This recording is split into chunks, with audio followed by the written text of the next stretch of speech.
Bueno, buenas tardes, buenas noches. Hoy vamos a hablar de un tema, vamos a parar un poquito con negociación, vamos a ver otro tema y después vamos a seguir con negociación. Todos temas importantísimos, pero vitales. Y hoy vamos a ver tal vez el tema más importante que hay en gestión. O sea, dentro del mundo de la administración, el tema más importante. Más importante por lo que significa, no porque el mundo lo sepa, no porque las empresas lo sepan. O sea, tal vez si van a una empresa, a una organización o a un instituto y hablan de este tema que vamos a hablar ahora, y tal vez no les dicen que sea lo más importante. Pero eso se debe a que no lo saben. O sea, sigue siendo importante, pero no lo saben. O sea, es muy común ir a una empresa y que ellos consideren el tema más importante el negocio, el mercado, el cliente. Por supuesto que todo eso es muy importante, pero hay algo que es más importante. Y es el tema que vamos a hablar hoy. Y es el tema de cultura organizacional y su relación con la comunicación. O sea, vamos a ver cultura, que es un tema que se ve en recursos humanos, en personal. Seguramente lo vieron en psicología de las organizaciones, en sociología de las organizaciones, o en dirección general tal vez. Van a ver que es un tema que es recurrente, que siempre aparece. ¿Y por qué es así? ¿Por qué es un tema que siempre está dando vueltas? Por una simple razón. Fíjense, la cultura es a una organización como el ego es a un ser humano. O sea, la cultura es la mente subconsciente de la organización. Y por lo tanto, es obviamente una analogía, no es una igualdad, es una metáfora o una comparación.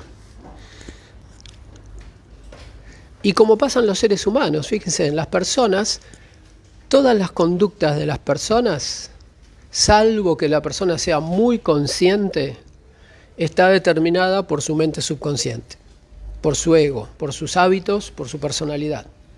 Esa es la situación de casi todos nosotros, salvo raras excepciones de personas que han trabajado mucho su conciencia, entonces a través de la conciencia pueden controlar su personalidad y cambiarla, y comportarse de otra manera.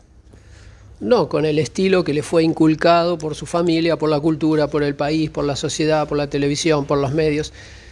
Bueno, ya hablamos muchas veces de esto. Ustedes saben que en la mente subconsciente tenemos toda una serie de mecanismos que se fueron incorporando en toda nuestra vida. 20 años, 30 años, 40 años. Y esa maquinaria es la que determina la conducta de la persona. Determina todos sus caprichos, todas sus locuras, todo lo que le gusta, todo lo que no le gusta, todo lo que acepta, todo lo que rechaza, todo lo que a todo nivel. A nivel político, a nivel social, a nivel familiar, a nivel comidas, a nivel ropa, a nivel estilo, a nivel religión, a nivel todo. Todo está programado en la mente subconsciente de la persona. Entonces, una persona promedio, normal, que no se ha dedicado a trabajar, como acá siempre insistimos, en la autoobservación, en la meditación, en observarse y mejorarse. Si una persona no ha hecho eso, entonces toda su conducta está determinada por la mente subconsciente. En las empresas es igual, o parecido, o análogo. Todas las conductas, todo lo que sucede en una organización está determinado por su mente subconsciente. ¿Cuál es su mente subconsciente? La cultura. Lo que se llama cultura. ¿Qué es la cultura? ¿Cómo se define? Bueno, es el conjunto de valores o creencias instaladas en la organización. Esa es la misma definición del ego. O sea, todo el conjunto de creencias de una persona es su ego, su personalidad.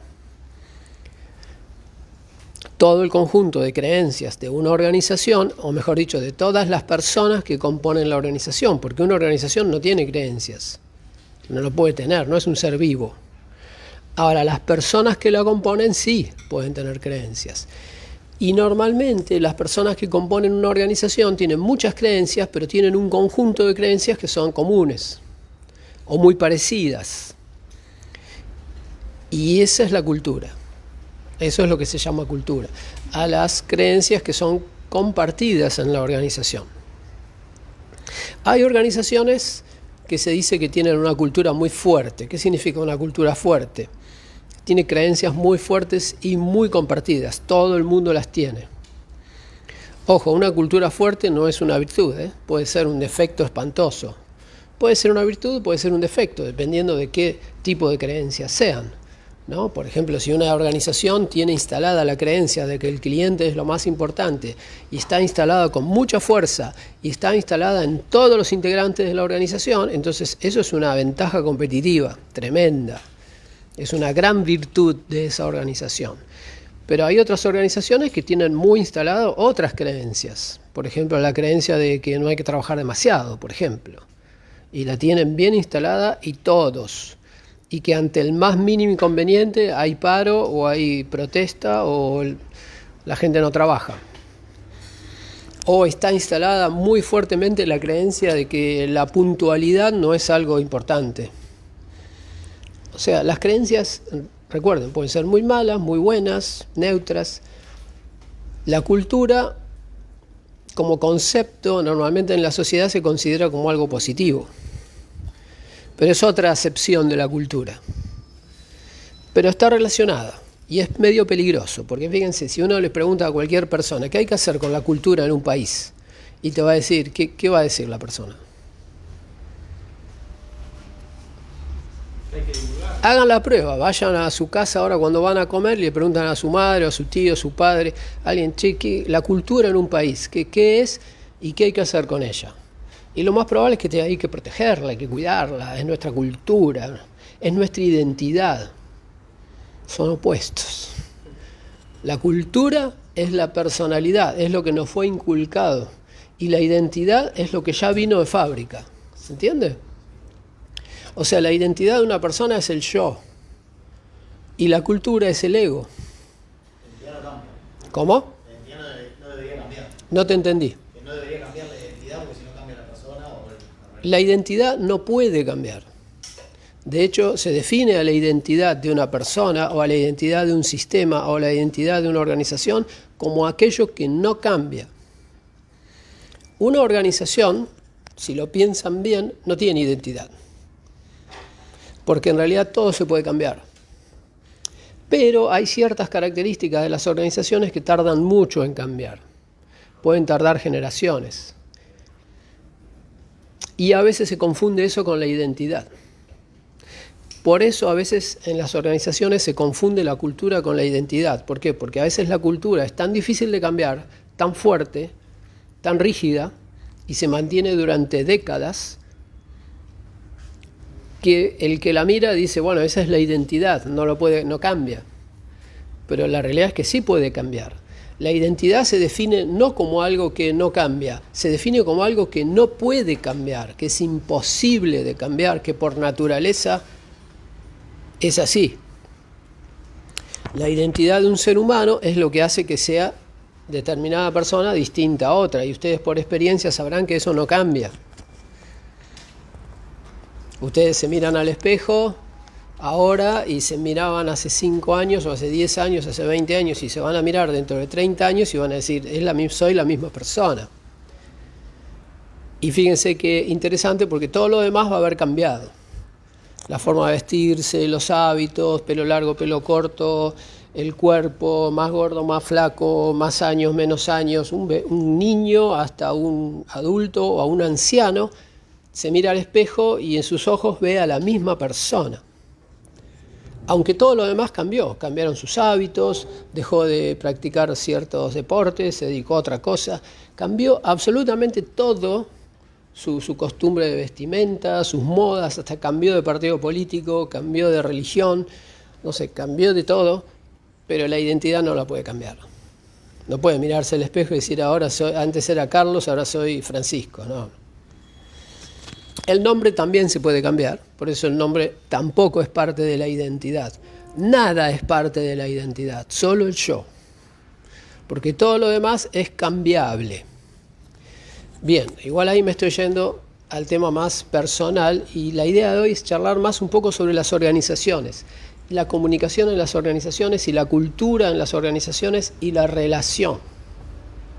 ¿Y por qué es tan importante? Fíjense, ¿cuál es el desafío de la administración? De la licenciatura en administración o de la administración como ciencia o como disciplina. El desafío es estudiar cómo funcionan las organizaciones para poder gestionarlas, para poder manejarlas, pero sobre todo ¿para qué? ¿Para poder qué? Para poder mejorarlas. Ese es el desafío de un administrador bien puesto. El administrador, digamos, tradicional, más mecánico, más matemático, más al estilo contador, podríamos decir, o controlador, es una persona que trata de mantener a la empresa, de controlarla, de que no se pierda nada, que no se rompa, que no le roben nada. Tiene más una visión de mantenimiento. Pero el verdadero administrador es un líder y lo que busca es mejorar la organización, no mantenerla nada más. Las dos cosas, obviamente hay que mantenerla y en paralelo mejorarla. Y esas son las dos dimensiones de la administración. Lo que se llama la administración operativa, que tiende o maneja todos los procesos y actividades que permiten sostener una organización, que funcione la fábrica, que se paguen los impuestos, que haya luz, que se paguen los servicios, que se paguen los salarios, que se fabriquen los productos y que salgan. Todo eso es administración operativa. Pero obviamente, si fabricamos los productos y dentro de 15 años seguimos fabricando los mismos productos, ¿qué va a pasar? ¿Va a servir eso? O sea que obviamente mantener a una organización no alcanza. Por un lado la tengo que mantener, pero al mismo tiempo tengo que estar pensando en cambiarla. Y para cambiarla, ahí entra otro tipo de temas de la administración. Planeamiento estratégico, gestión del cambio, cambio cultural. O sea, otras temáticas más creativas, más complejas, que tienen que ver con cómo cambiar organizaciones. ¿Y cómo cambiar organizaciones? ¿Qué les parece? ¿Que es cambiar qué principalmente? ¿Cómo? Sí, pero más terrenal. ¿Qué es lo que hay que cambiar? A las personas. Todo lo demás no se resiste. Está bien, si yo entro a una organización y hay una maquinaria espectacular, genial, pero la quiero cambiar por otra, la agarro y la saco y la maquinaria no dice nada. No se va a oponer, no va a hacer paro, no se va a enojar, nada. Pero las personas sí. Entonces, fíjense, en el desafío de cambiar una organización, lo más complejo no está en las máquinas, en los procesos, en lo económico. Lo más complejo está en lo humano, lo que tiene que ver con las personas, porque las personas no quieren cambiar. ¿Y por qué no quieren cambiar?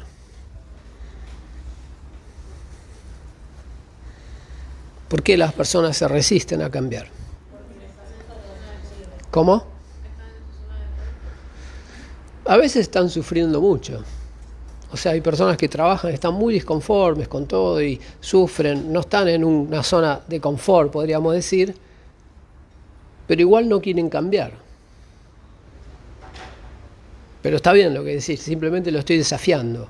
¿Qué quiero decir? Porque a veces uno dice, estoy en mi zona de confort, uno parece que está cómoda la persona.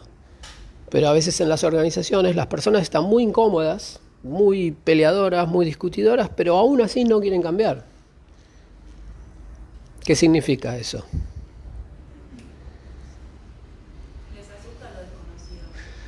Les asusta lo desconocido. Significa que la zona de confort no necesariamente es confortable. Es algo importante para saber, porque uno cree que la zona de confort es una zona cómoda y muchas veces no es así. Por ejemplo, aunque parezca mentira, vivir en una familia disfuncional, donde hay agresividad y donde hay malos tratos, muchas veces es la zona de confort de toda esa gente. Porque la zona de confort debería llamarse de otra forma. Es la zona conocida. Es la zona que mejor malo conocido que bueno por conocer. Es lo que aparentemente en forma automática aplica la mente subconsciente. La mente subconsciente tiene una capacidad tremenda de habituación. La mente subconsciente tiene una capacidad para acostumbrarse absolutamente a todo lo que se instale como fijo. Alguna vez creo que vimos un ejemplo, o muchos ejemplos. Es una de las distorsiones cognitivas, el efecto habituación. O sea, la mente subconsciente y por lo tanto el ser humano son capaces de adaptarse a situaciones descabelladas, si es que se mantienen permanentemente. Por ejemplo, acá en la Argentina convivimos con la inflación, y más o menos convivimos, y el día que uno vaya a un comercio 3 veces seguidas y un producto no aumente, va a decir, ¿qué está pasando acá? Si traemos a una persona de un país normal, se sentiría perdida, se sentiría incómoda, diría, esto es una locura, no se puede vivir así. Y sin embargo acá lo van a mirar y van a decir, y sí se puede. Te podés acostumbrar a todo. Te podés acostumbrar incluso a que te maltraten, a que te peguen y no te quieras ir. Y uno dice, ¿por qué una persona puede hacer eso? Y porque así funciona la mente subconsciente, es muy tonta. Se habitúa a lo que le ponen adelante. Siempre estamos hablando de, por supuesto, de personas bien promedio que no tienen una conciencia como para darse cuenta de esas situaciones, como para darse cuenta de que están en una situación inadecuada, porque no tienen contra qué comparar. Bien, pero bueno, volviendo al tema de las organizaciones, escuchen bien esta frase y traten de anotarla. No es una frase célebre ni mucho menos, es una idea. Todo lo que sucede en las organizaciones está gobernado por la cultura. La cultura es más fuerte que todo lo demás. Es más fuerte que los procedimientos, es más fuerte que los manuales, es más fuerte que la estrategia, es más fuerte que las capacitaciones, es más fuerte que todo lo que se intenta hacer. Y por lo tanto, como es lo más fuerte, es lo que determina lo que pasa. Por ejemplo, si en una empresa la estrategia que comentan los superiores es ir para el norte, pero la cultura dice que hay que ir para el sur, bueno, esa organización va a ir para el sur. Y dentro de un año, cuando los ejecutivos se reúnan, van a decir, pero nosotros dijimos que había que ir al norte. Y en realidad fuimos 1000 kilómetros para el sur este año. ¿Qué pasó? Y a veces no entienden nada, no entienden qué está pasando. Si nosotros dijimos A, ¿por qué se hizo B? Y porque la cultura es más fuerte. Y la cultura decía B. Mientras la cultura diga B, se va a hacer B. Entonces, ¿cuál es la clave para hacer que una organización funcione mejor? O sea, para cambiar una organización. La clave para cambiar una organización es cambiar su cultura. ¿Y cambiar su cultura qué es? Es cambiar el contenido del inconsciente colectivo de la organización. O sea, para cambiar la cultura de una organización yo tengo que cambiar la programación mental de todos sus integrantes. Es como un proceso de reprogramación mental masivo, podríamos decir, para decenas de personas o centenares de personas o miles de personas tal vez. A veces en distintos países, o en distintas provincias, o en distintas localidades, o en distintas sucursales. Ese es un cambio cultural. Y eso es lo que puede salvar a una empresa que no funciona bien de base. O sea, una empresa donde las personas tienen malas actitudes, donde las personas no se orientan al cliente, las personas no son productivas, no son puntuales, no son prolijas, no son estudiosas, no se preocupan por la calidad, no se preocupan por el trabajo en equipo. Cuando las empresas tienen ese tipo de enfermedades que son cánceres organizacionales, la única forma de sacarlos es a través de un cambio cultural. Y es un cambio en la programación de todos los integrantes. Y volviendo a lo que dije antes, porque quedó inconcluso, ahora me doy cuenta, en la sociedad la palabra cultura tiene una acepción positiva. Se cree que la cultura es algo bueno, que hay que protegerlo, no hay que cambiarlo, no hay que perderlo. Fíjense, alguna vez escuché hablar a algún español que diga, no, pero las corridas de toros son un patrimonio cultural y por lo tanto hay que mantenerlo. Cualquier persona con 1 milímetro de conciencia le diría, vos estás totalmente delirado. Eso no es ninguna... Es cultura desde el punto de vista de la definición. ¿Por qué? Porque son creencias fijas de ese pueblo. Pero el problema es que son creencias destructivas. Son creencias que no sirven, que no ayudan a nadie. Bueno, pero hay muchas personas que no cuestionan sus creencias. Si la creencia está instalada, bueno, es parte de mi tradición y me confundo y digo que es parte de mi identidad. Y entonces no lo quiero perder. Es todo un delirio. En realidad la cultura es algo a cambiar totalmente y a cambiarlo permanentemente, para ajustarlo a lo que sea mejor. ¿Está bien? A lo que sea más pacífico, más beneficioso, más productivo, más sano para una organización o para un país. Pero bueno, las personas, como tienen esta idea, esta confusión de que la cultura es algo positivo, muchas veces tratan de protegerla. Por ejemplo, fíjense, hay muchas personas que están preocupadas por proteger todas las lenguas del planeta, porque no se pierdan los dialectos. ¿Ustedes qué piensan? Una persona promedio va a pensar, no, los dialectos son un patrimonio cultural. Queda una sola persona que habla ¿cómo se dice? Son dialectos, sí. Que habla este dialecto, esta lengua perdida. No podemos permitir que se muera esta persona. La tiene que enseñar a alguien para que no se pierda. ¿Ustedes qué piensan? ¿Hace falta proteger las lenguas? ¿La lengua qué es? ¿Un fin o un medio? Es un medio. ¿Qué importancia tiene un medio? La importancia es el fin. Sí, Tomás. Si todo está traducido, no debería hacer falta protegerlo. Bueno, hacia eso vamos. No, en realidad, a ver. Vos decís que si está traducido, que el conocimiento que generó ese, si es que tienen algún conocimiento original, decís, podría ser. Hay un par de libros muy sabios en una lengua que se está perdiendo y hay que traducirlos para que no se pierdan y después chao, listo. Se murió el último que hablaba ese lenguaje y chao. Pero bueno, sería como un caso particular, ya muy concreto, pero la idea así general es, ¿para qué queremos las lenguas? Son un problema las lenguas. Es muy costoso. O sea, si en un continente cada país habla un lenguaje diferente, eso implica un costo adicional y una pérdida de dinero para todos altísimo, porque todo debe traducirse. Y ni hablar cuando se trata de hacer trámites, que las traducciones tienen que ser legalizadas, y ahí aparecen los abogados y aparecen los escribanos y todos a poner su sello y a cobrar. Y uno dice, estoy pagando una fortuna para mandar un documentito a otro país, que es un papel, tendría que poder mandar un mail y ya está. Pero bueno, sí. No des clases en la abogacía porque matan a Mirá, acá la prioridad es la verdad.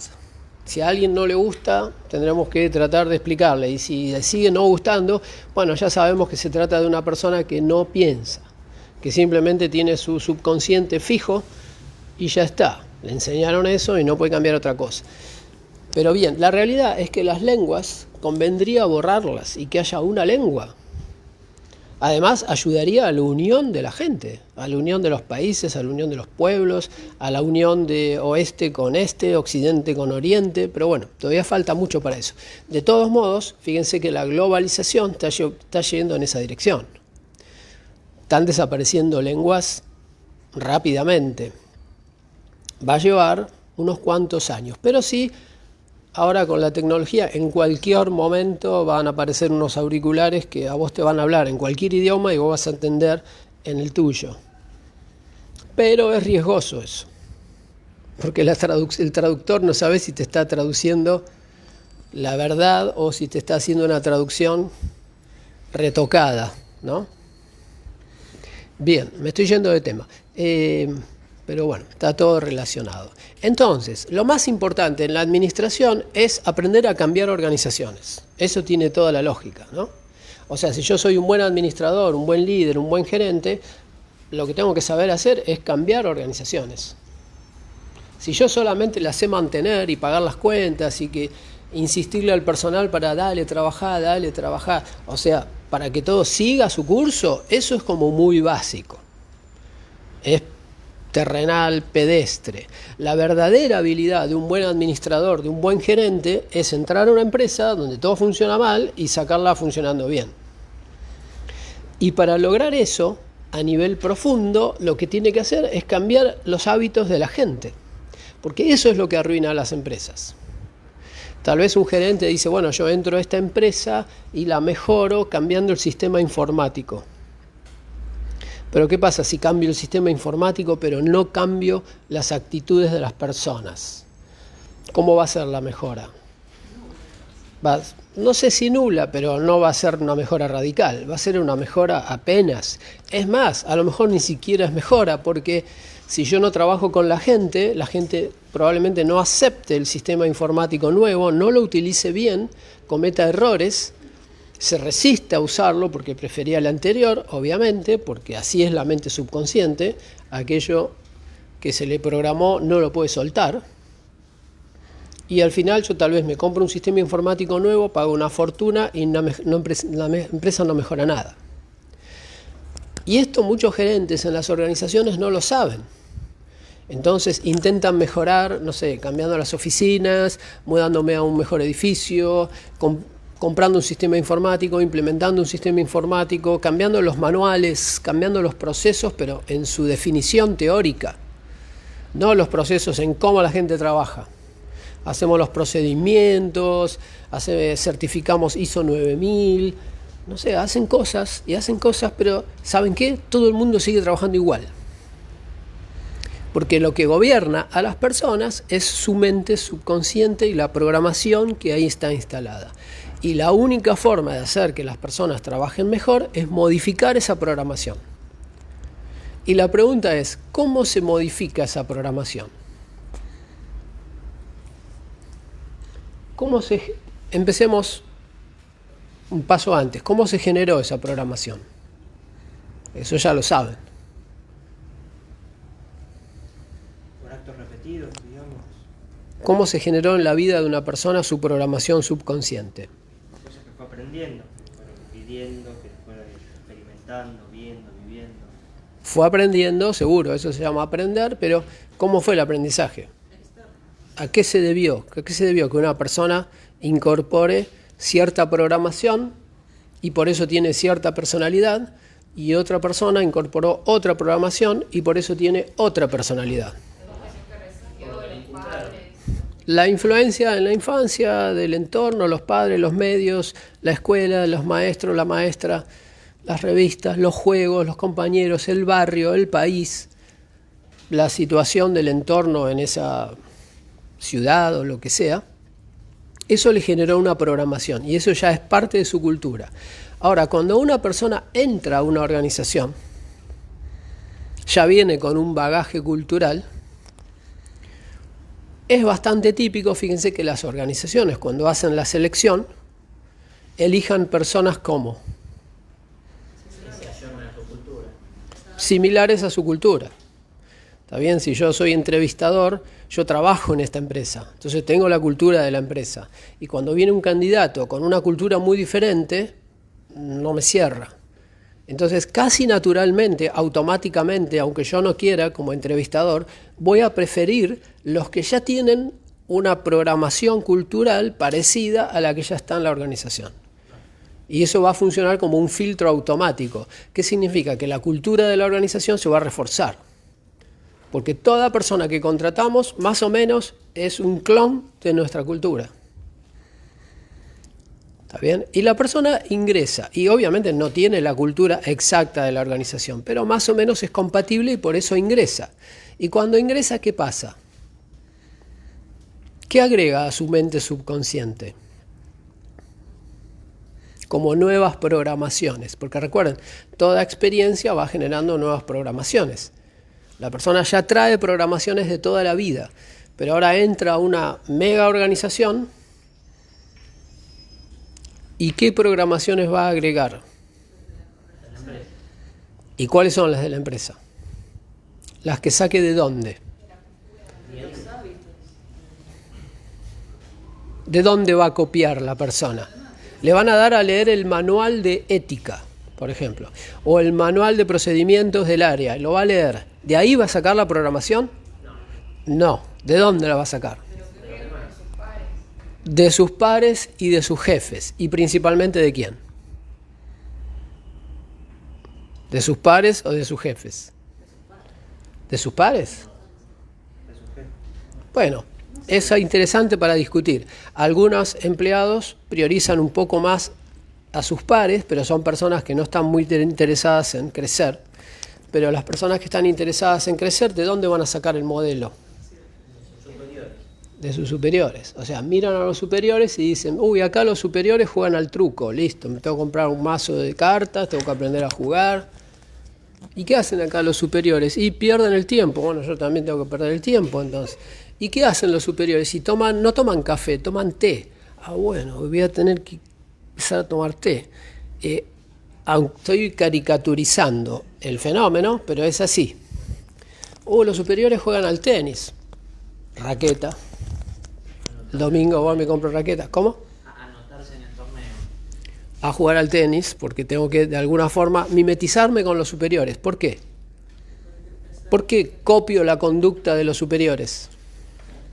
Porque yo aspiro a crecer, me van a tener más en cuenta que alguien que no hace lo que yo quisiera que haga. ¿Existe ese razonamiento? No sé si lo tienen todos. En general no. Pero está bien, ese es el razonamiento, pero ese razonamiento ocurre inconscientemente. No es que la persona, o mejor dicho, existen los dos tipos de personas, pero las personas conscientes, como ustedes ya bien saben, son una minoría, 0,000001% de la gente tiene alta conciencia. Entonces, ¿qué haría una persona consciente? Entra a la empresa y dice, uy, los superiores hacen A, B, C, D, D. Bueno, no me interesa nada de eso. Yo voy a seguir haciendo lo mío, mi vida, pero les voy a hacer creer que yo hago A, B, C, D, D porque me sirve. Eso haría una persona consciente, estratégica. No incorporaría los valores, pero sí tal vez los simularía, porque si no sería como eyectado por la organización. Una persona consciente haría algo así. O más consciente, ¿no?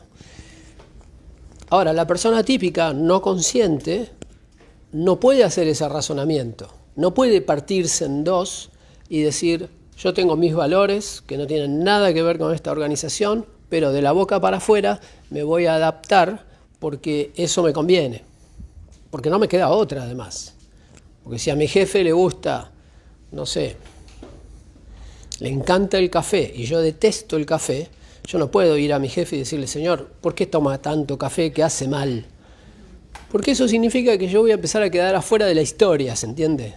Voy a empezar a quedar afuera de lo importante de esa empresa, porque tal vez ustedes piensan, no, pero un gerente no va a juzgar a un empleado por si sus gustos, o su cultura o su estilo es diferente al de él. Bueno, lamentablemente sí. Porque los gerentes también son personas inconscientes, entonces juzgan automáticamente a partir de los programas que tienen instalados. Los programas que tienen instalados en su subconsciente le dicen qué personas están bien y qué personas están mal. No con referencia a un criterio objetivo, un criterio lógico de productividad o de creatividad o de eficiencia de la persona, sino por un grado de compatibilidad con mis creencias. Alguien levantó la mano, me pareció. ¿No? Yo te iba a preguntar si eso es igual claramente inconsciente, ¿no? No es que un jefe se levanta y dice, no, te gusta el café, arriba, vos té, abajo.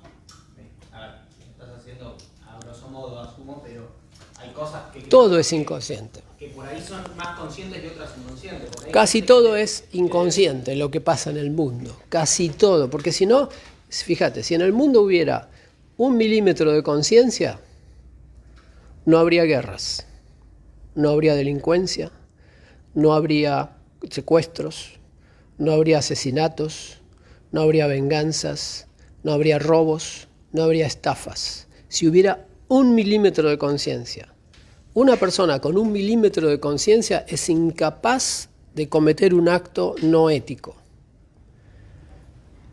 como verán, en el mundo no hay muchas de esas personas. O sea, el nivel de conciencia del mundo es mucho más bajo que el que uno se imagina.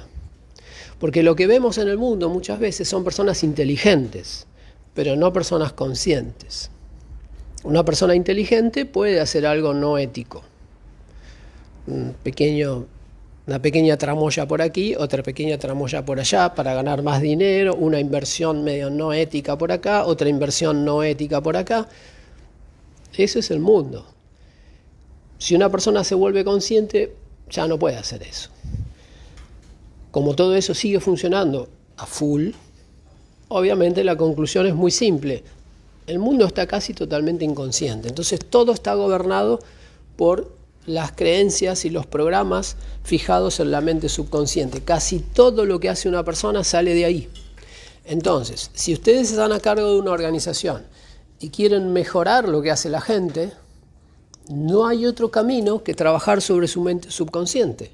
Porque si dan capacitación, la mente subconsciente va a tomar de la capacitación solamente lo que encaje con su conducta actual.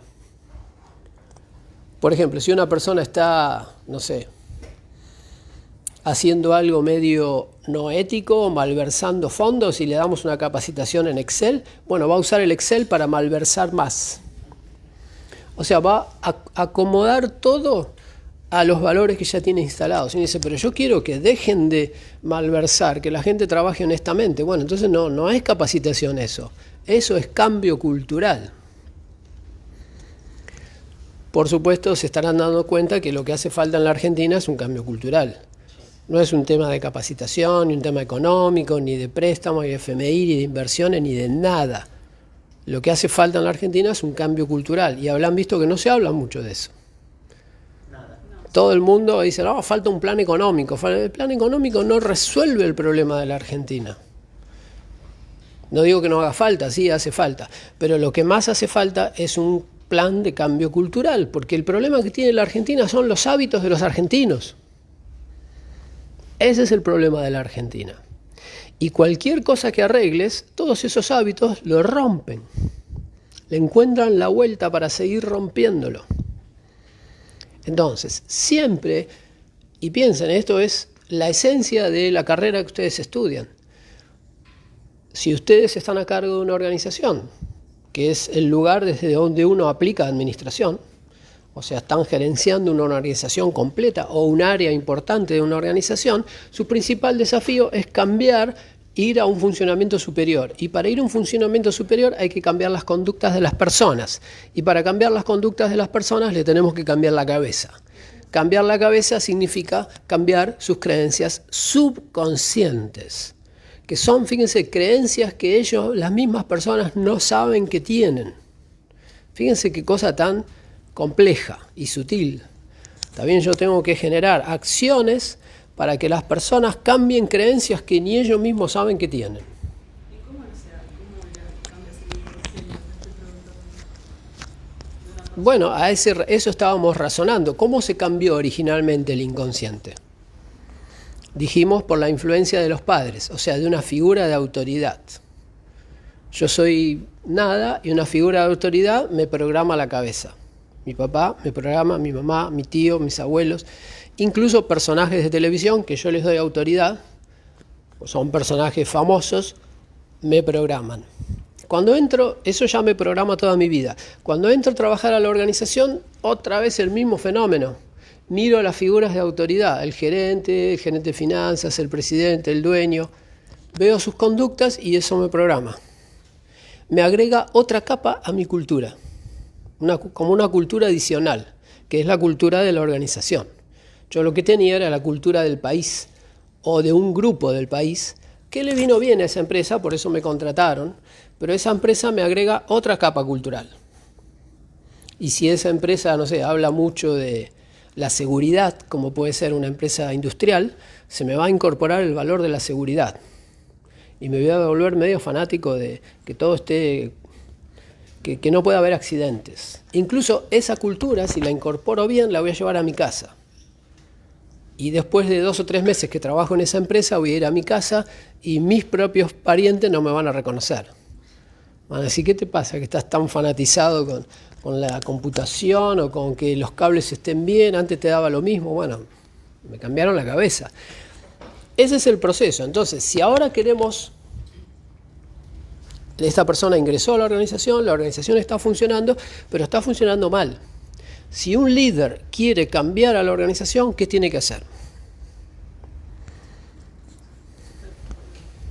Hacer y decir él para que los demás hagan lo mismo. ¿Cuál sería el primer paso, por ejemplo? Pero por ahí va, seguro. Lo que dicen está bien, pero vamos un poco más en orden. ¿Cuál sería el primer paso?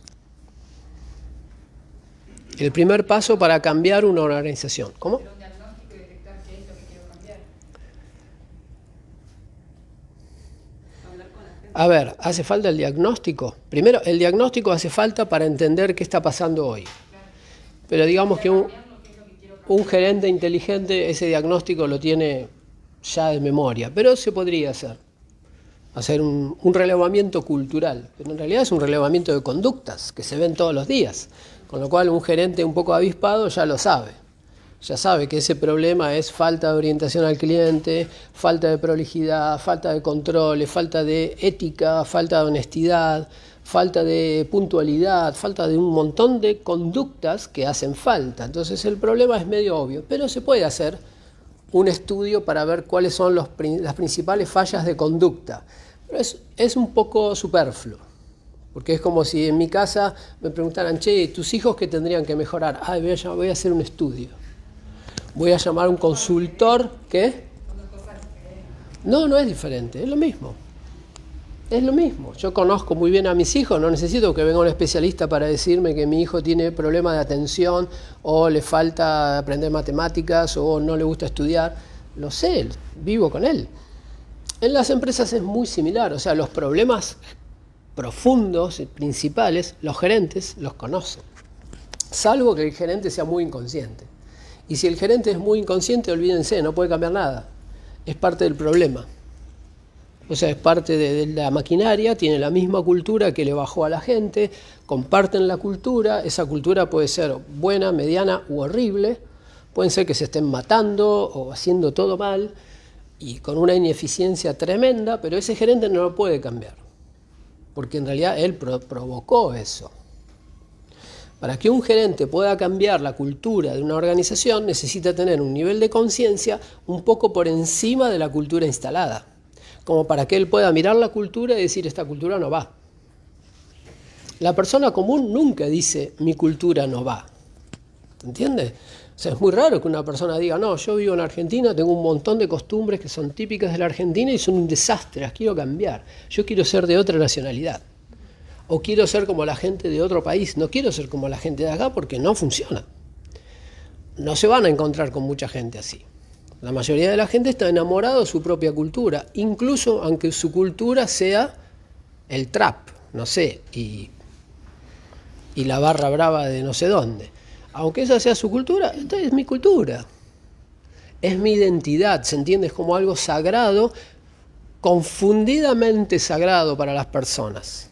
Totalmente, confundidamente sagrado. Hay personas que viven, no sé, en un barrio que desastroso y dicen, pero estas son mis raíces. Yo tengo que morir acá. ¿Qué? ¿Por qué?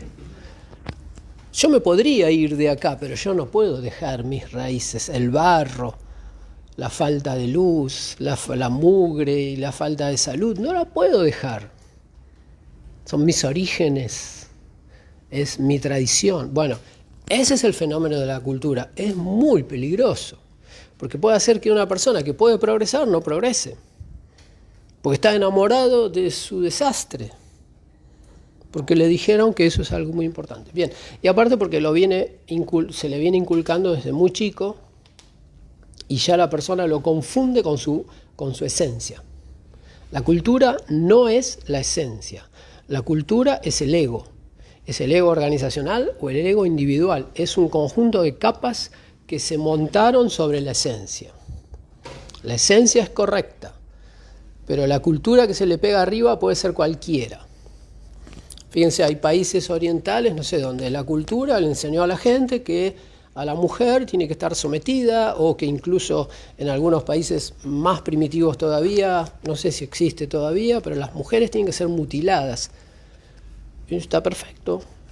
La misma abuela de la nena impulsa esa mutilación. Y uno dice, es la cultura.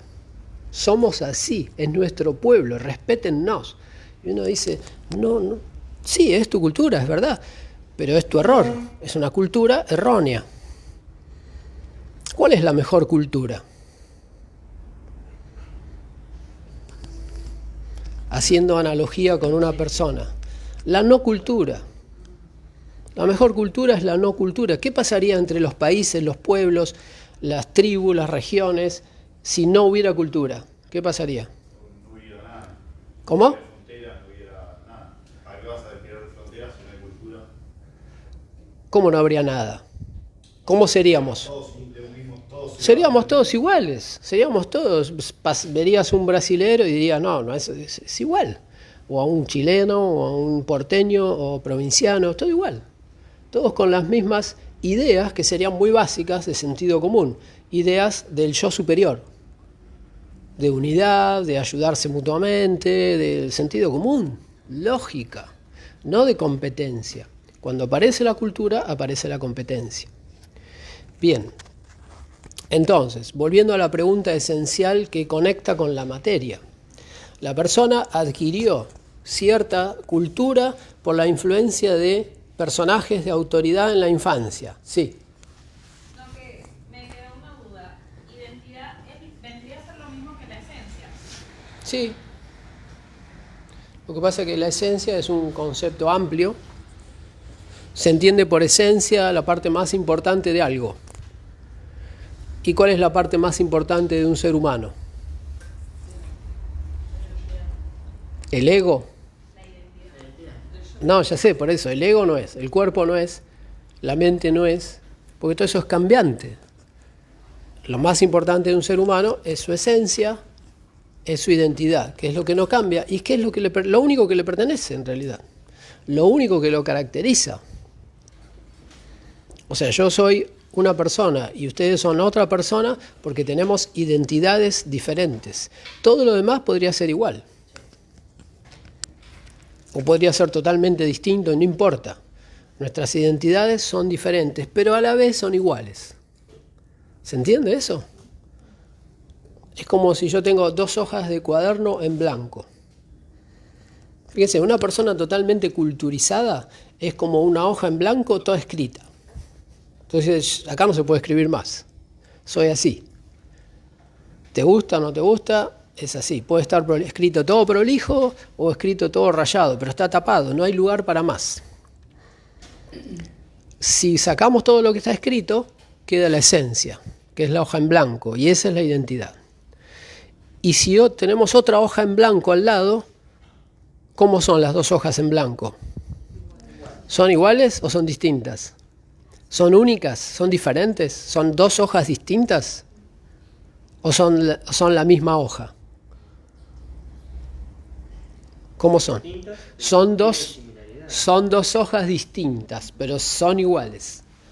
¿Ven la paradoja? No son la misma hoja, son 2 hojas, pero las 2 son iguales. Y tienen el mismo potencial. O sea, tienen la misma superficie para escribir lo que quieras. Es una analogía interesante. O sea, los seres humanos todos tenemos el mismo potencial. Solo que muchas personas han arruinado ese potencial por haberse dejado programar toda una sarta de estupideces. Es como si una de las 2 hojas en blanco se permitió escribir todos garabatos y la otra no se permitió escribir nada. Entonces la otra está libre para escribir y comunicarse y la otra no. Está tapada de mamarrachos. Y ahora si quisiera resolver su situación debería borrarse.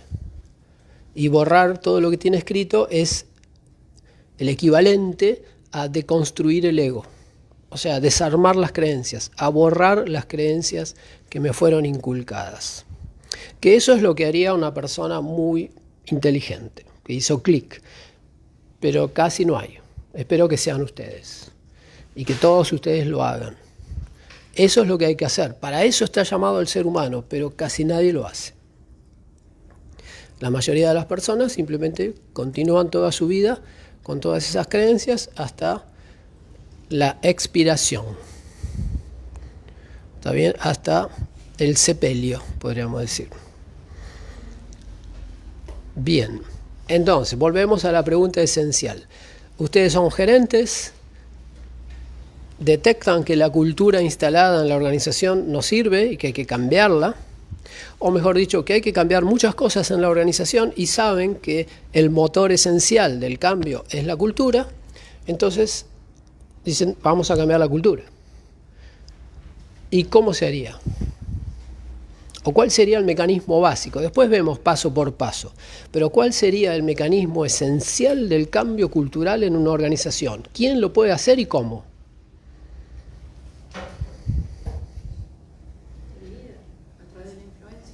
Tal cual, como se generó, o sea, la cultura actual como se generó. La gente entró y copió a los superiores. Entonces, si queremos cambiar a la gente, ¿qué tenemos que hacer? Los superiores tienen que cambiar. Pero eso no sucede. O sea, en las organizaciones, los superiores quieren que la gente trabaje mejor, pero ellos seguir igual. Seguir siendo, nosotros estamos bien. Pero la gente trabaja mal. Fíjense el engaño tremendo que hay ahí. Nosotros somos los capos, la alta dirección de la empresa, estamos de acuerdo, sabe el futuro, tenemos una visión, pero la gente hace todo mal. Y yo te pregunto, ¿de dónde copió la gente las cosas que hace? No sé, será de su idea, su casa, no. ¿Quién eligió a la gente, primero? Y segundo, ¿quién influyó para que la gente adopte esas conductas? Son un reflejo tuyo.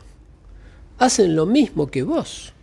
No, ellos maltratan mucho al cliente. ¿Y vos cómo te peleas con el cliente? Y yo también me peleo. ¿Y ellos lo ven? No deberían, pero ¿lo vieron alguna vez? Y puede ser que lo hayan visto, porque a veces cuando grito se oye desde afuera de mi oficina. ¿Sí? Bueno, ok, listo. Ahí les enseñaste a pelearse con el cliente. Pero ¿cómo? Eso no tiene por qué ser una enseñanza. ¿Por qué lo van a tomar de ahí? Es una excepción, es un error, no importa. Aunque lo hayas hecho una vez, es suficiente. Los empleados pasaron por fuera de tu oficina, oyeron que vos te peleas con el cliente, entonces los empleados saben que al cliente no tienen por qué respetarlo, porque vos no lo respetás. Pero bueno, pasó una vez, fue un accidente, no importa. Es como un padre que una vez le pegó a la madre, una vez. Bueno, eso puede hacer que los hijos terminen en el psicólogo de por vida. O que a los 40, 50 años el hijo se sienta muy mal y vaya al psicólogo y después de 2 años descubran que fue por eso. Que fue porque su padre le pegaba a su madre o alguna vez le pegó a su madre o algo así. Somos como padres e hijos. ¿Cómo? Que podríamos decir que somos como padres e hijos. O sea, los empleados de los hijos, los superiores de los padres y que uno... Totalmente, sí. O sea, es una analogía que aplica en muchísimos casos. Obviamente un gerente tradicional te va a decir, no, ellos no son mis hijos, ni yo soy su padre, son gente grande. Te va a decir, son gente grande que hace lo que cree que hay que hacer. Y yo te digo, no, es así. La gente no tiene nada que cree que hay que hacer. La gente hace lo que ve que hay que hacer en ese contexto para tener éxito. La gente copia las conductas de éxito. Si entra a un lugar y ve que para tener éxito hay que contar chistes, y vos se va a empezar a naturalmente a contar chistes. Si entra a otro lugar y ve que la conducta de éxito es, no sé, poner cara seria, vestirse de traje y nunca decir nada, pero poner cara de orto permanente, va a poner cara de orto permanente. Y va a decir, esa es la imagen que en esta empresa funciona. Y aunque se rían, eso pasa. Fíjense, hay empresas donde a veces se hacen reuniones y hay un grupo de chicos nuevos que tiran ideas buenas. Y de repente uno, un poco más viejo, o que tiene ya varios años en la empresa, dice, bueno, pero habría que ver esas ideas porque acá ya se probaron y no funcionan. Y el gerente, ¿a quién escucha? A los chicos nuevos, distintos, extraculturales, que traen grandes ideas, que no tienen nada que ver con la cultura instalada, o al tarúpido que no dijo nada en toda la reunión y al final dice, bueno, pero esas ideas habría que ver porque no están probadas. Así con cara de, ya saben, de mal olor. Y el gerente general va a decir, tiene razón, escúchenlo chicos, chicos, en vez de hablar tantas ideas, ¿qué se creen? ¿Que es fácil esto? Escuchen al tarúpido y vuélvanse tarúpidos y se van a volver, salvo que entre ellos haya algún pequeño iluminado que diga yo de acá vuelo inmediatamente. Otro podrá decir, oh, esto está horrible, pero bueno, lo tengo que aguantar porque lo necesito. Pero si no le da el poder de la conciencia, o sea, del yo superior para soportar eso, dentro de 2 años está mimetizado. Entonces otra vez vienen los chicos nuevos y él es el que dice, el que se burla de los chicos nuevos, que tienen muchas ideas y se creen que esto es Walt Disney. Y que están muy equivocados, porque esto no es Walt Disney. Esto es muy serio. Horrible y serio. Esta es la empresa. Bien, bueno, esa es una cultura. Muchísimas empresas tienen esa cultura. Son culturas que destruyen la innovación. Ellos mismos. Y después los gerentes se preguntan, ¿y qué pasa que acá no innova, nadie innova? ¿Por qué nadie trae ideas? Y hace, no sé, varios años uno llevó una idea y lo asesinaron, lo crucificaron. Y después el mismo gerente se pregunta, ¿y por qué acá nadie trae ideas? ¿Qué son? ¿Son todos mudos? ¿Nadie habla? Y todos mudos. ¿Por qué son mudos? Entonces llama al consultor y dice, no me preocupa porque todos mis empleados son mudos. ¿Y usted cuando hablan qué hace? ¿Los felicita? ¿Los escucha? ¿Tiene en cuenta sus ideas o los agrede? Bueno, si la idea es mala, no, le digo. ¿Y cómo lo dice? Y no te cuenta la verdad. O sea, el gerente no te cuenta la verdad al consultor porque ni él se da cuenta. Porque si no tendría que decir, no, la verdad soy un idiota, señor consultor. Yo soy un estúpido, agredo a la gente que trae ideas.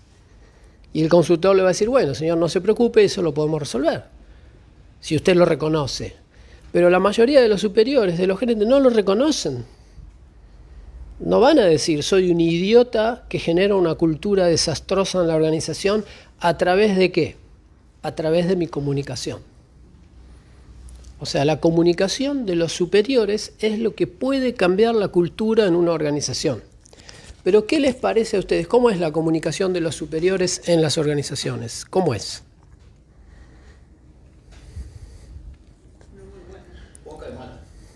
Poca y mala. Está bien, buena síntesis. Los superiores hablan poco con la gente, muchísimo menos de lo que deberían hablar, y cuando hablan cometen todos los errores. Todos los errores que vimos en el curso. Están muy ocupados trabajando. ¿Dominan su arsenal comunicativo? ¿Son impulsivos? ¿Son agresivos? ¿Dicen lo que le viene en mente o piensan qué conviene decir para empatizar con la otra persona? Que es lo que venimos hablando desde el inicio del curso. ¿Adaptan su comunicación a la gente? ¿Escuchan a la gente para comprender el modelo mental de la otra persona y poder sincronizarme con el modelo mental de la otra persona y poder influir? Y a través de mi influencia cambiar la cultura, pero cambiarla hacia algo bueno. ¿Hacen eso? No, no hacen eso. Lo que hacen es explotar, enojarse como si fueran un niño de manera totalmente impulsiva. Cuando venga, como venga, se sienten que tiene poder y lo pueden hacer cuando quieran, dicen lo que quieren en el momento que quieren. Y no se dan cuenta que a través de esa comunicación totalmente caótica y ridícula, contraria a la comunicación estratégica que tratamos de explicar en el curso, ese gerente lo que está haciendo es cambiar la cultura de su organización, pero cambiándola para peor. Y después llama a un consultor externo para ver cómo hacemos para hacer una transformación cultural hacia lo bueno. Entonces viene el consultor y piensa cómo hay que hacer todo, y ahora vemos los pasos si quieren, lo que tendría que hacer ese consultor, pero fíjense, el consultor hace los pasos para cambiar la cultura hacia una buena cultura y los gerentes, por otro lado, la siguen cambiando para peor. Entonces el consultor va y no se puede hacer nada. Cuando los gerentes se dan cuenta que no cambia nada y que todo sigue igual, echan al consultor, porque él es el culpable. Hizo un mal cambio cultural, no sabe hacer un cambio cultural. Traen a otro consultor y hacen el mismo juego. y sabotean a otro consultor. Viene otro consultor de otro país, lo que quiera, más caro, propone lo mismo. Los gerentes siguen haciendo lo que se les ocurre, o sea, siguen bajando mensajes o dos posibilidades, o perpetúan la cultura actual, que es la que nos sirve, o la empeoran aún más. Y por otro lado miran al consultor, ¿y cuándo cambias la cultura? Eso es como si un padre, no sé, maltratara a sus hijos y trajera un psicopedagogo para que diga, ¿me puedes arreglar a mis hijos? Y el psicopedagogo viene 2 veces por semana, hace lo que puede, habla con los hijos, se da cuenta que eso es todo tóxico, desastroso, y el padre sigue maltratando a los hijos, pero después le pregunta al psicopedagogo, ya te pagué 4 sesiones, ¿cuándo cambian mis hijos? Y el psicopedagogo decirle, usted tendría que cambiar o empezar a cambiar. Bueno, depende si el psicopedagogo es muy inteligente, le va a decir, señor, el problema es usted. Y va a tratar de convencerlo y de tratar a la persona, pero eso es muy difícil. Lo más probable, soy yo, bueno, listo, despedido. Chao, acá te pago la sesión, afuera. Otro psicopedagogo, a ver, venga otro. Ese es el juego perverso en las organizaciones. Los líderes la destruyen y llaman expertos para que la arreglen. Y no se dan cuenta que los únicos que la pueden arreglar son los líderes. Porque así se formó la cultura. Ahí voy. Así se formó la cultura, fíjense, en la infancia con los líderes, que eran los padres. Cuando entré a la empresa con los líderes, que son los jefes, yo no los conozco, absorbo. Y si lo quiero volver a cambiar, tengo que volver a simular esa situación. Un superior que me da un ejemplo diferente a lo que yo creo. Y que me da la pauta de que si yo quiero llegar a ese puesto y ganar el dinero que gana ese señor o crecer al estatus que logró ese señor, yo tengo que seguir su conducta.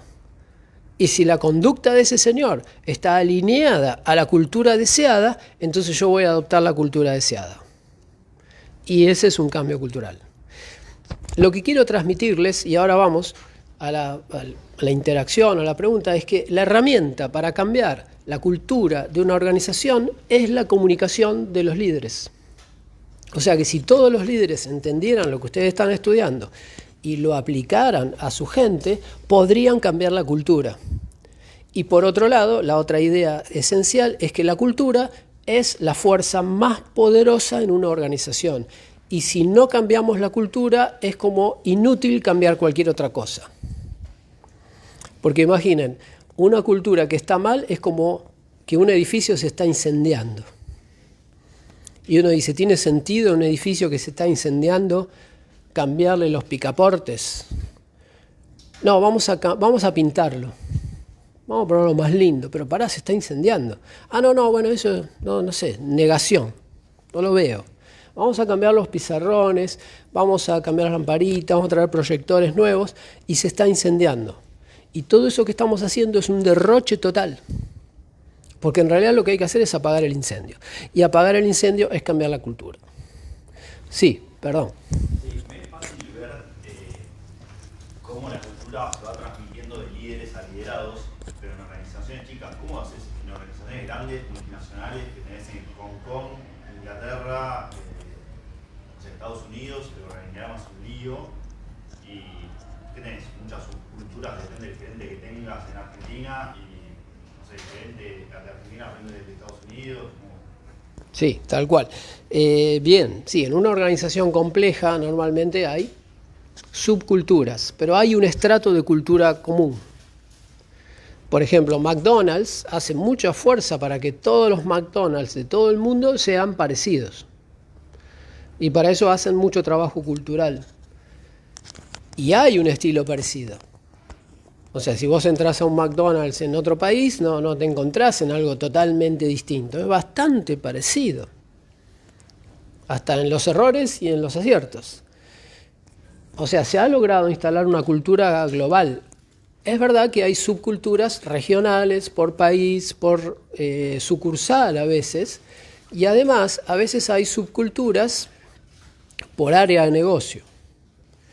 ¿Por qué? Porque no es lo mismo la cultura que se genera en el área comercial que la cultura que se va a generar en una fábrica. Porque tienen influencia de personajes distintos. el gerente de la planta, una persona dura, un ingeniero, que no sé, fanático de los controles. Y en marketing tenés una persona moderna, fanática de la tecnología, del cambio y de los colores y de la imaginación. Otra persona va a generar una subcultura en su ámbito de acción. Y a lo mejor es buena esa subcultura. O sea, la cultura es tan buena o tan mala como la influencia de los líderes. Así de simple. Pero parece que los líderes no lo supieran. Porque no se cuidan. No se cuidan en el sentido de que no cuidan su comunicación. Y desde que empezó el curso, no sé si se dieron cuenta, pero esa es una idea central. La persona consciente empieza a cuidar su comunicación mucho más. La persona común no cuida su comunicación. Dice lo que tiene que decir en el momento que tiene que decir, cuando tiene ganas de decirlo, y se genera cada quilombo que es impresionante. Cuando con un poquito de conciencia la persona diría, no, mejor esto no lo digo acá. ¿Lo ven eso? ¿No vieron en las películas? Creo que ya lo conté esto, porque esto lo repito mucho. ¿No vieron en las películas que permanentemente se generan escenas interesantes porque alguien dice lo que no hay que decir? Y la escena es interesante. ¿Por qué? Porque se empiezan hay tiros, persecución, todo el mundo se vuelve loco, todo el mundo se enoja. No sé, por ejemplo, estoy en mi casa y viene un amigo y yo sospecho que mi amigo es asesino. Pero yo podría servirle un vasito de agua, charlar un poquito, chao, y se fue. Pero no, en la película, ¿qué va a pasar? Eso es muy aburrido.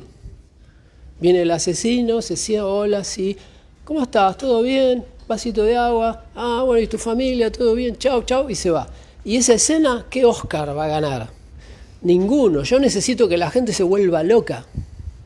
O sea, que sea inconsciente, que haga locuras. Entonces le voy a servir el vasito de agua y le voy a decir, yo sé lo que hiciste vos. Y el otro mira así, ¿cómo que sabés? ¿Qué hice yo? Yo sé lo que hiciste. Y entonces el otro ya empieza a sacar el cuchillo para matar al que dijo, yo sé lo que hiciste, obvio. Entonces en un momento, como la otra sigue, no, yo sé lo que hiciste, saca el cuchillo y la empieza a perseguir. Y ahí está la escena de la película. Y esa es la película que queremos ver, porque somos medio tontitos. Todavía nos gusta la inconsciencia, nos gusta la locura, la falta de paz, la agresión. Vemos películas violentas, de guerra, de terror. ¿Por qué? ¿Por qué la gente hace eso? ¿Por qué nos atrae eso? ¿Por qué no nos atrae la paz y hacer algo totalmente tranquilo, con amigos? No, ver una película, voy a ver una película de terror, quiero tener miedo, quiero sufrir un poco y ver sangre y muertos. ¿Para qué? Sí. Todo eso que dijiste me hizo acordar a una escena que seguro vio todo el mundo de Bastardos sin Gloria. ¿De qué? Habla fuerte, a ver si llega hasta acá. ¿Cómo? Bastardos sin Gloria, una de Bastardos sin Gloria. La que en vez de hacer el 3 alemán, cuando están personificando en alemán, en vez de hacer el 3 alemán, hace el 3 inglés y ahí se arma. Se arma No una existe el 3 alemán. No, no sé, pero bueno, son cosas Tarantino. Es necesario. Lo importante es la sangre. Es necesario, se tiene que armar el quilombo. Si no hay quilombo, no hay película, no hay acción. Tiene que haber... Miramos ese tipo de películas porque reflejan un poco la realidad. Es así. ¿Y por qué? Está bien, pero ¿por qué queremos ver más de una realidad que no sirve? Porque creo que el arte tiene que reflejar la realidad y las películas son arte. El arte no necesariamente tiene que reflejar la realidad. Mirá a Dalí. El arte es... Pero puede que no. O sea, puedes hacer... El arte se puede usar para otra cosa. Se puede usar para mejorar la realidad. Un artista que solamente refleja la realidad sin el objetivo de cambiarla, está en la cultura. Está en la situación que venimos hablando. Está bien. No está intentando mejorar nada. Está intentando sostenerla, tal vez. Sí. No, que yo pensaba justo un poco lo que tú comentabas, de que, por ejemplo, yo me acuerdo que yo vi Relatos Salvajes, que es una película argentina, antes de venir a Argentina, y después... Y dijiste, ¿cómo viniste después de eso? Viviendo aquí, y por ejemplo, yo me sentía reidentificada con Bombita.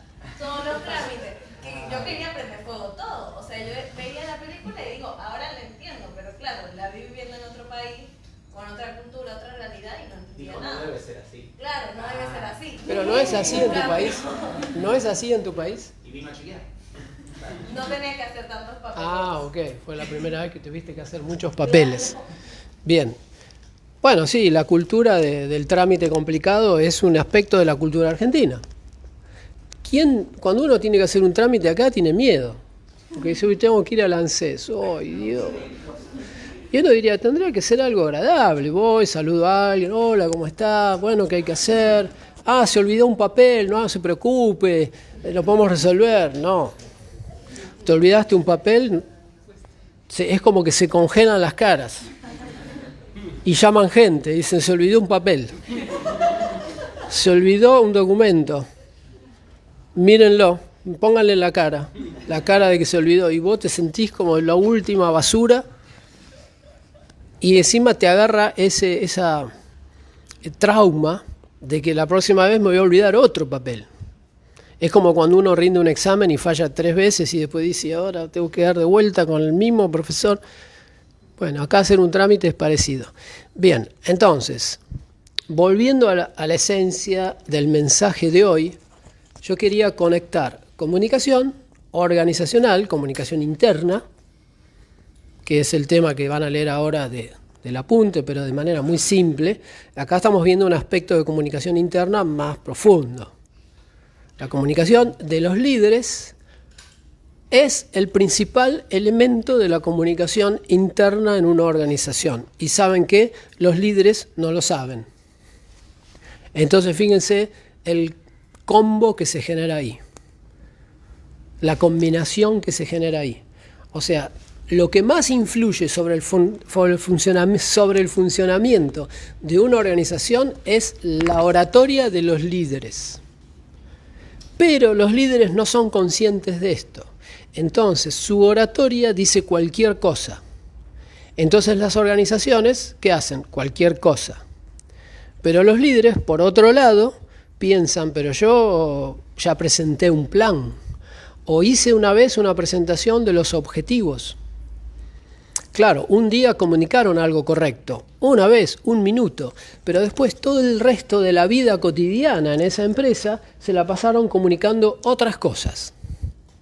Tal vez líderes haciendo chistes obscenos, chistes racistas, chistes sexistas, con actitudes agresivas con todo el mundo, maltratando a un cliente adelante de los empleados, maltratando a un empleado nuevo adelante de los empleados antiguos. Entonces, ¿qué van a hacer los empleados antiguos con los empleados nuevos? O sea, los líderes no son conscientes de que cada segundo de su vida ellos están dando un ejemplo a través de su comunicación. Y esa comunicación es la única que realmente cambia la organización. Todo lo demás, las carteleras, los comunicados de la dirección en un mail, las cadenas de mails, videos,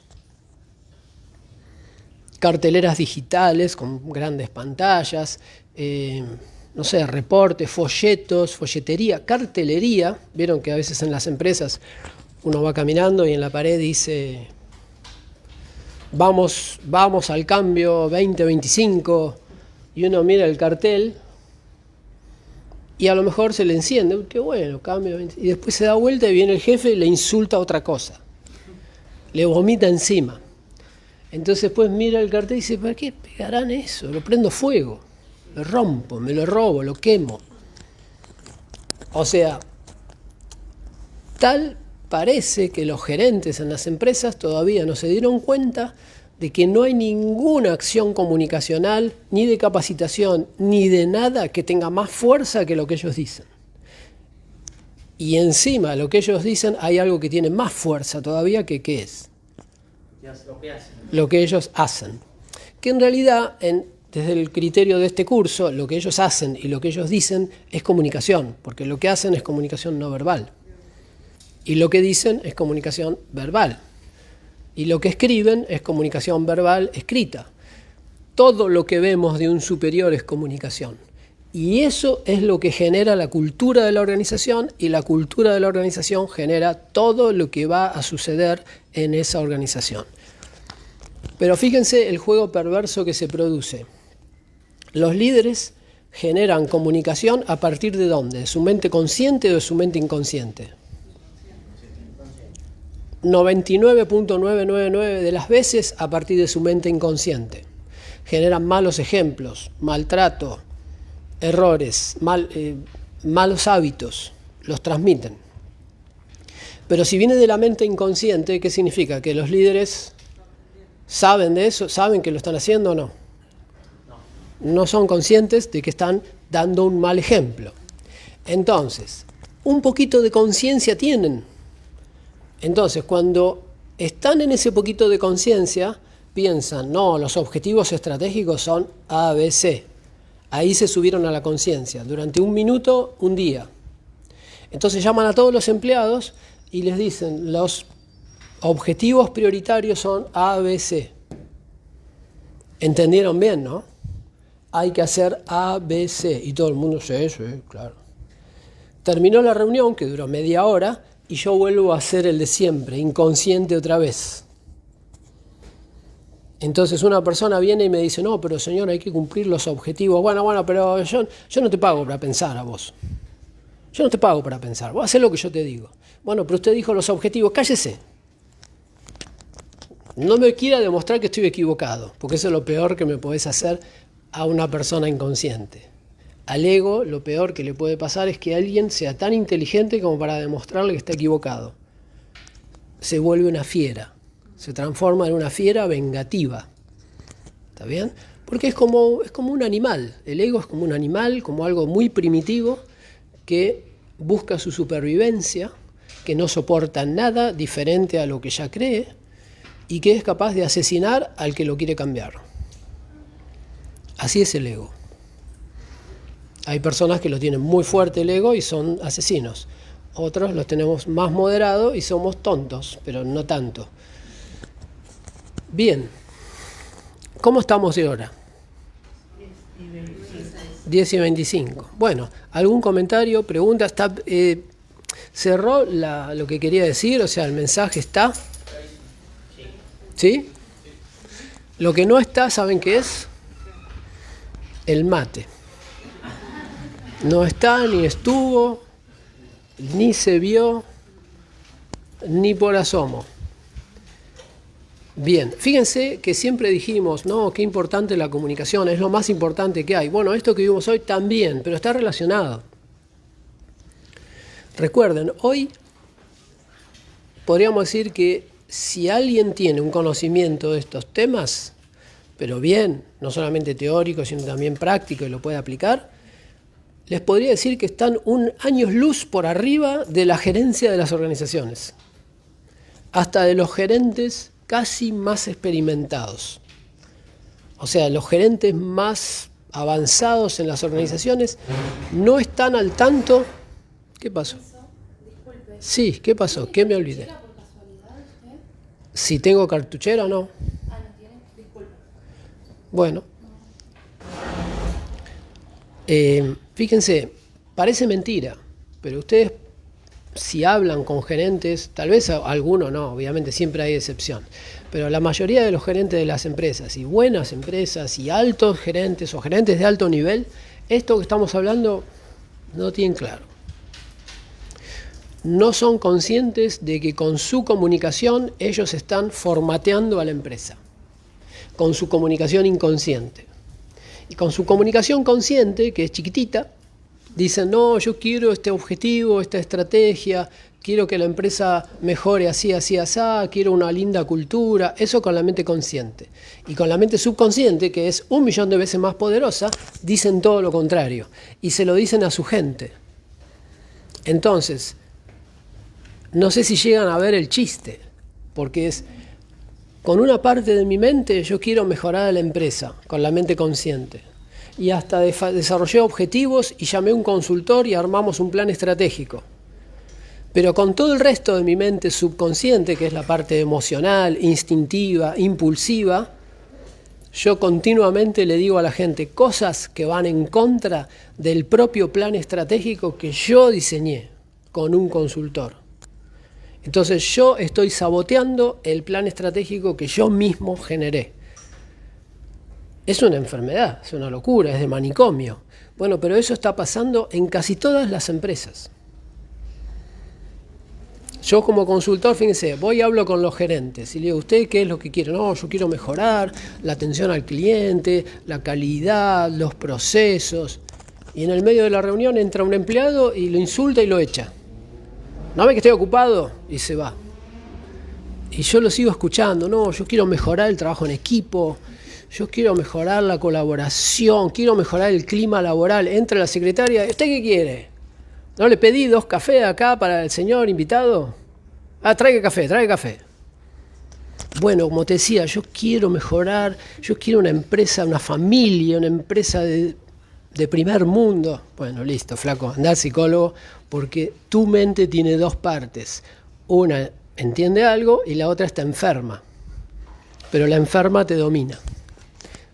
Bueno, obviamente que no se le puede decir, porque si yo le digo eso, directamente me dice, fuera de acá, otro consultor, hasta que aparezca un consultor que le diga, no, señor, usted es un genio de los negocios. Elon Musk. Usted es el Elon Musk de Argentina. Y hace muy bien en insultar a todo el mundo, porque usted tiene razón. Bueno, ese va a facturar. Ese consultor va a ser el que rompa el récord de estadía en esa empresa, se va a quedar 40 años asesorando a esta persona. ¿Por qué? Porque simplemente le dice lo que su ego quiere escuchar. Lo satisface y el tipo paga. La empresa no mejora nada. Empeora, pero no importa. No somos culpables, ni yo ni mi consultor querido, porque mi consultor siempre me asesora bien. El problema es la gente. Bien, es una película de terror. Pero bueno, es así, gente, las organizaciones argentinas. Y en otros países también.